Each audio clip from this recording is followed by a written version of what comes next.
My name is Sherry.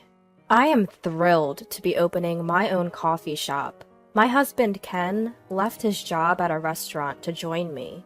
After all, it was our dream to run a coffee shop together. We don't have kids yet, but this shop we've created through countless trials and errors, from financing to location and interior design, is our baby. So we are eagerly awaiting for our grand opening, our baby's debut. One day, while we were buzzing around with preparations, we had a visitor to our place, right above the shop. It was Ken's mom, my mother-in-law.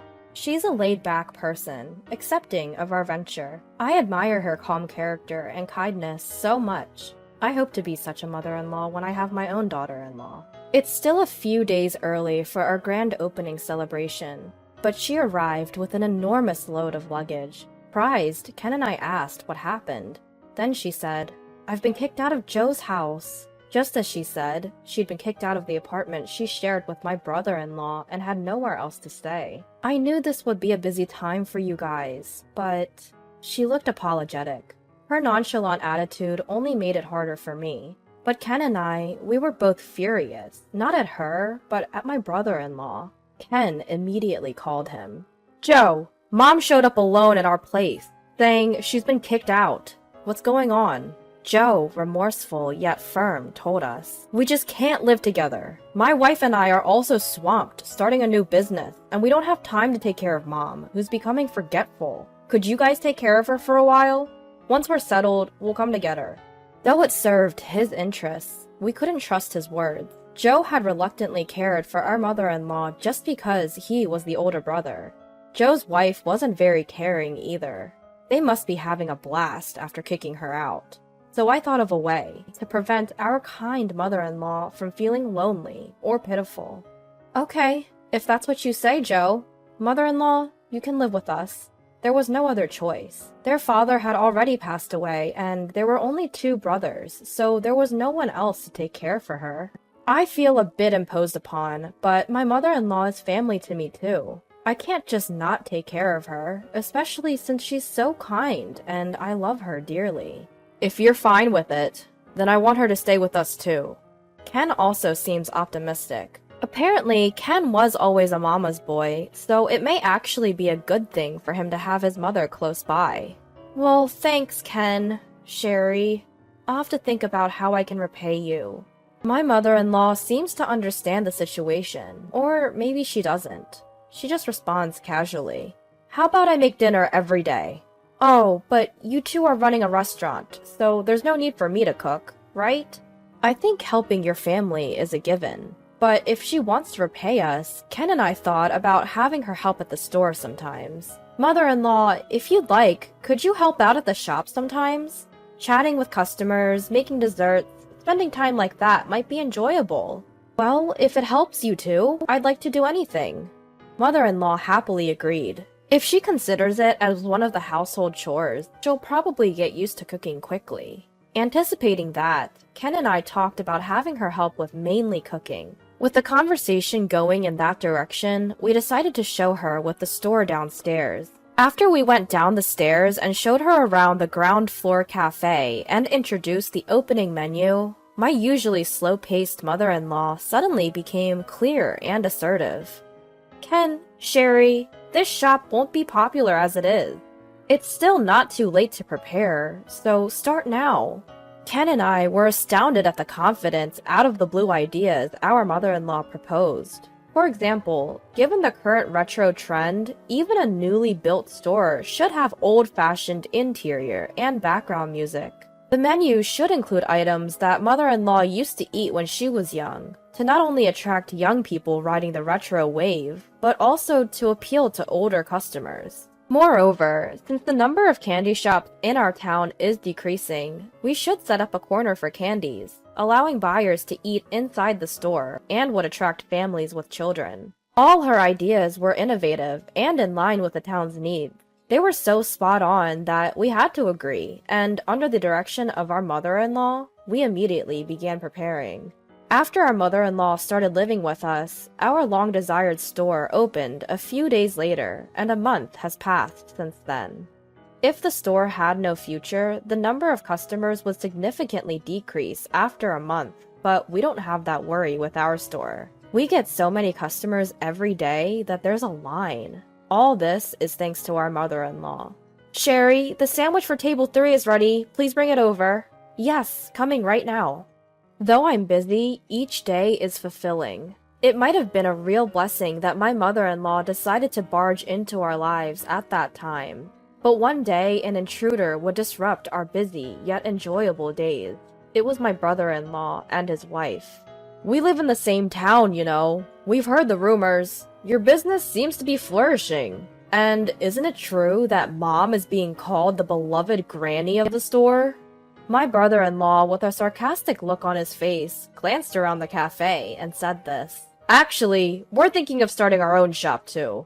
A boba milk tea shop, which has been all the rage since last year. For that, we would love to have Mom help us out. That's why we came to pick her up. Give Mom back. Huh? Joe, what are you saying all of a sudden? Well, it was agreed from the start that she would return once we settled down.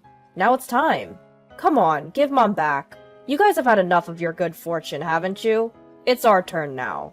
As if they can just return my mother-in-law like she's some kind of lucky charm. They can say whatever they want, but the cafe that the 3 of us created is just starting to take off. The real test is still to come. We're already relying on my mother-in-law as a full-time employee. If she were to leave us now, who would fill that gap? You can just hire part-time workers. A thriving business like yours should have no trouble attracting young workers, right? They'd probably work harder than an elderly woman like Mom. So Mom, let's say goodbye to Sherry and Ken, and go home together. At Joe's words, my mother-in-law agreed surprisingly easily. Both my husband and I were thrown off. Mom, you don't have to listen to Joe. You can stay where you want. Ken, I really think it's okay to go back to Joe's place. I'm sorry for interfering, Sherry, but it was fun working with you two. Come and visit us at home sometime. Without giving the impression like she was being taken away by force, my mother-in-law went back home with Joe and his wife. There was no time to feel wronged or bitter, but with the absence of my mother-in-law, who was like oil in our machinery, both the cafe and our home felt a bit emptier. That much was certain. Days where we forgot about time due to our busyness passed. And before we knew it, about half a year had passed. The cafe is still bustling as usual today. The advice from my mother-in-law, whom we haven't heard from since that day, has undoubtedly contributed to our success. I wonder if she's doing okay. I thought about calling her out of concern, but seeing Ken, who obviously felt abandoned by his mother, acting sulky, I couldn't bring myself to make contact. Welcome!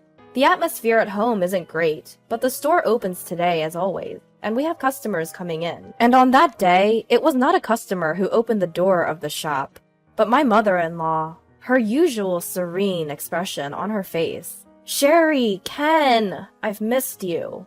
Mom, what brings you here all of a sudden? Mother-in-law, we were worried about you. You never reached out. Have you been okay? In response to our barrage of questions, my mother-in-law simply smiled and repeated what she had said once before. I was kicked out of Joe's house. They asked me to help at the shop, and I did, but it seems the business has been floundering. They told me I was a nuisance, so I left, and I was hoping to work with you guys again. It seemed that yet again my mother-in-law had been driven out for a reason you wouldn't think to do to your own mother.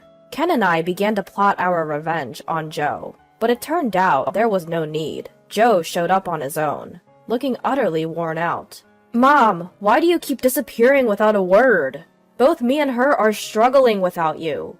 Joe's wife, also known as Her, wasn't present today. It seems she was overseeing the shop.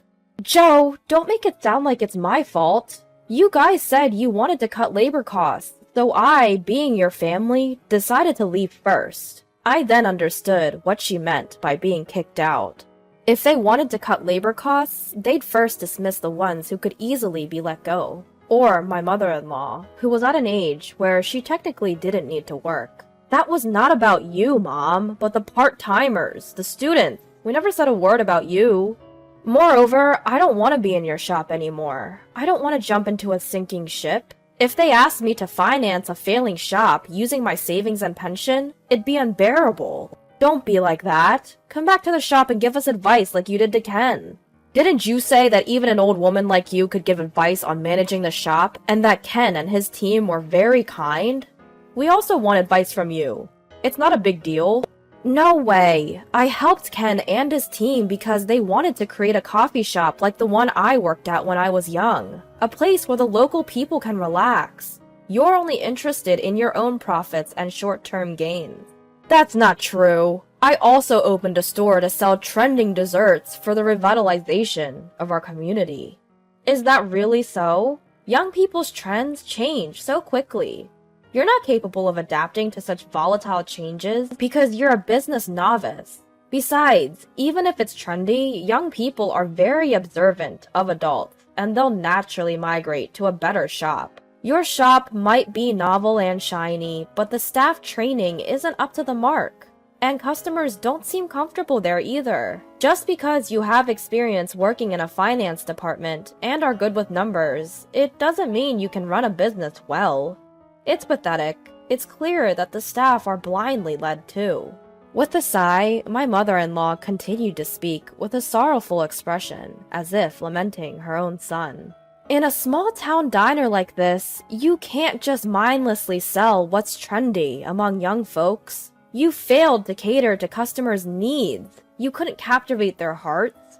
I wonder if you really aspire to be in the service industry. It saddens me. Especially since I used to be a waitress at a coffee shop. I just couldn't, and don't want to, work at your place. You should have said so from the very beginning. You were quick to intervene with Ken, but with me, you just went along with things. I couldn't intervene, Joe.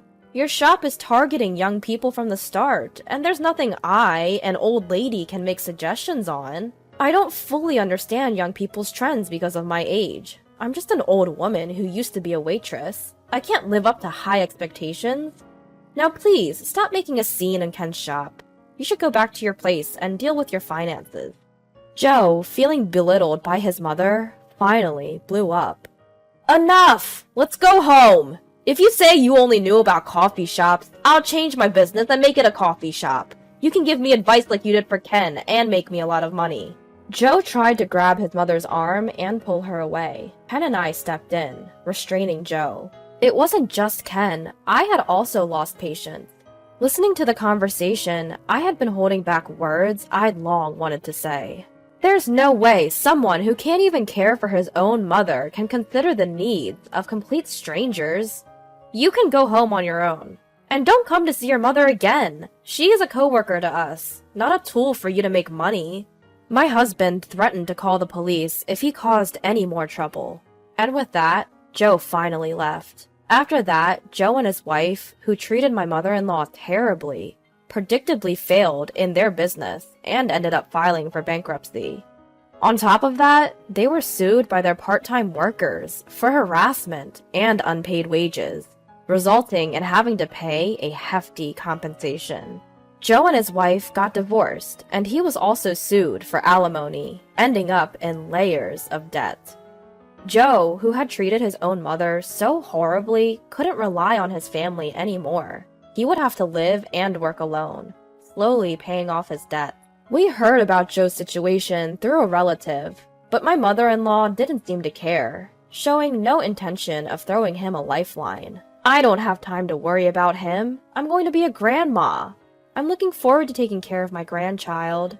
Indeed, neither mother-in-law nor Ken and I had the time to worry about Joe. Our shop was thriving more than ever since mother-in-law came back, and we were blessed with our long-awaited child. Sherry, don't stress out just because it's your own shop. Work at your own pace. All of us, and our regular customers too, are most excited to see your child's face. Thank you, mother-in-law.